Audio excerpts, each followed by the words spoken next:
Now, whenever you make a change to your page or add something new, like a button, for example, always make sure to go to the mobile view as well, right here, and make sure it also looks good on the mobile device. So sometimes when you add something new, you can see that the button or whatever you added is misaligned.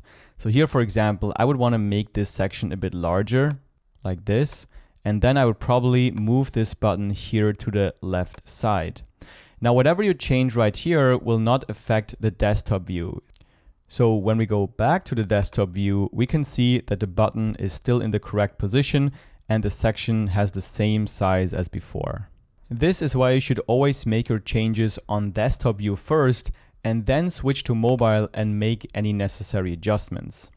Now, if you have a specific section that just doesn't work on mobile, what you can do is just select it here on the mobile view, click on the hide show eye icon, and then disable it for the mobile version.